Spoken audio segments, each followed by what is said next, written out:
할렐루야. 오늘은 10월 5일 토요일 아침 묵상 시간입니다. 오늘 우리에게 주시는 하나님의 말씀은 열왕기하 18장 36절의 말씀입니다. 그러나 백성이 잠잠하고 한마디도 그에게 대답하지 아니하니 이는 왕이 명령하여 대답하지 말라 하였습니다. 아멘. 여러분, 오늘날 현대인들이 가장 많이 쓰는 말 중에 선택과 집중이라는 말이 있습니다. 이 말의 의미는 어떤 일이나 문제를 해결해야 하는 상황에 우리가 직면하게 되었을 때 가장 최선의 것, 가장 옳은 것을 위해 우리가 선택하고 집중해야 하는 순간이 있다는 말입니다. 그런데 이 원리는 사실 우리의 신앙의 삶에서도 마찬가지로 적용이 되곤 합니다. 매 순간 세상과 믿음 사이에서 씨름을 해야 하는 우리 그리스도인들에게 가장 필요한 선택과 집중은 무엇일까요? 오늘 말씀은 이처럼 늘 선택의 기로에 놓인 우리의 인생 가운데 하나님께서 주시는 아주 명쾌한 답변을 제시해주고 있습니다. 오늘 말씀 속으로 이제 한번 들어가 보도록 하겠습니다. 오늘의 본문 이야기는 우리가 가장 잘 아는 히스기야 왕의 이야기입니다. 히스기야는 다윗의 길을 따랐던 자라고 성경에 기록될 만큼 그의 믿음과 신앙은 아주 칭찬받아 마땅한 인물이었습니다. 그러나 오늘 이야기를 보면 이런 믿음의 사람 히스기야에게도 그의 믿음을 충분히 흔들 수 있을 법한 한 가지 어려운 문제가 찾아오게 되죠. 그것은 무엇이었냐 하면 바로 당시 이 강대국이라고 잘 알려진 아수르라는 나라에 침공이 있었던 것이었습니다. 오늘 본문을 보면 아수르의 왕 사네림은 자신의 군대와 파견단을 보내어 히스기야에게 항복을 권면합니다. 사실 권면이라기보다는 협박에 가까운 상황이었죠.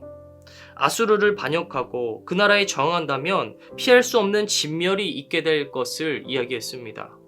또한 그에게 여호와와 또 여호와께서 세우신 그 남유다 땅을 떠나 앞으로 자신이 이주시킬 땅으로 넘어올 것을 제안하게 되죠.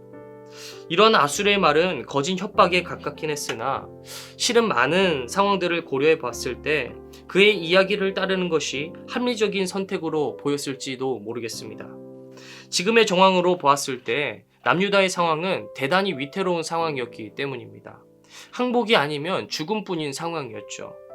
때문에 차라리 강대국인 아수르의 속국으로 들어가 그 나라의 보호를 받는 것이 세상의 기준과 방법으로 보았을 때는 더욱 안전한 선택처럼 보여질 수 있었다는 것입니다. 그러나 이 문제 속에 오늘 믿음의 사람 히스기야는 어떤 판단을 했을까요? 오늘의 본문 말씀이죠. 그러나 백성이 잠잠하고 한마디도 그에게 대답하지 아니하니 이는 왕이 명령하여 대답하지 말라 하였습니다. 아멘. 네, 이 선택과 집중의 순간 속에 히스기야가 했던 것은 무엇입니까? 잠잠함, 곧 침묵이었다는 것입니다. 판단을 유보했다는 것이죠. 당장 내 앞에 놓인 문제 속에 목숨이 위태로운 상황 속에 히스기야가 선택한 것은 침묵이었다는 사실입니다. 그렇다면 사랑하는 성도 여러분, 오늘 이 히스기야의 침묵의 의미는 무엇이었을까요? 그는 이 기나게 침묵의 시간, 어떻게 보면 가장 고통스럽고 가장 처절한 순간에 그가 했던 침묵은 무엇을 뜻하는 것이었겠습니까? 우리는 내일 본문을 통해 알게 되겠지만 그것은 바로 히스기야 자신의 하나님께 올려드리는 기도의 시간이었습니다. 문제 속에서 상황을 바라보는 것이 아니라 하나님 앞에 서서 하나님의 얼굴을 구하고 하나님께서 말씀하시는 그 메시지와 음성을 듣기를 히스기야는 기다렸다는 것입니다. 사랑하는 성도 여러분, 오늘 이러한 히스기야의 모습은 우리에게 대단한 믿음의 표본을 보여주고 있다는 생각이 듭니다. 우리 인생도 언제나 선택의 순간순간에 놓이게 됩니다. 물론 상황과 정황마다 그 급박함의 단계는 다르겠으나 우리도 이 선택을 했을 때는 이렇게 되지 않을까? 또는 이 선택을 했을 때 이렇게 되면 어떡하지 하고 상황 앞에 근심할 때가 있다는 것입니다. 그러나 오늘 성경은 히스기야를 통해 문제에 당면한 그리스도인이 그 문제를 넘어가기 위한 첫 번째 발걸음이 무엇인지를 아주 명확하게 우리에게 보여주고 있습니다. 그것은 바로 하나님의 뜻을 구하는 침묵의 시간, 기도라는 사실입니다. 복음서를 보면 예수님께서도 십자가라는 고난 앞에 가장 먼저 하셨던 것이 바로 이 기도였습니다. 습관처럼 감람산에 가셔서 습관처럼 기도하셨다. 예수님께서는 인간적인 죽음 앞에서도 습관처럼 기도의 자리에 가셔서 하나님의 뜻을 구하기를 힘쓰셨다는 사실입니다. 다니엘도 마찬가지죠. 그도 위기 속에서 가장 먼저 했던 것은 전에 했던 대로 예루살렘을 향하여 하루 3번씩 무릎을 꿇고 하나님께 기도했다는 것입니다. 사랑하는 성도 여러분, 이처럼 성경은 우리에게 계속해서 기도의 중요성에 대해서 강조해주고 있습니다. 왜 예수님께서 우리에게 계속해서 시험에 들지 않게 깨어 기도하라고 하셨을까요? 왜 성경을 보면 이처럼 기도에 대해서 재차 강조하는 말씀들이 많은 것일까요? 그 이유는 기도에는 이러한 엄청난 능력이 숨어 있기 때문입니다. 기도는 상황을 바꾸는 능력이 있기 때문이에요. 상황을 바라보는 우리의 눈과 우리의 마음을 바꿔 하나님을 바라고 하나님을 조명하게 만드는 그런 능력들이 기도 가운데 숨어 있기 때문입니다.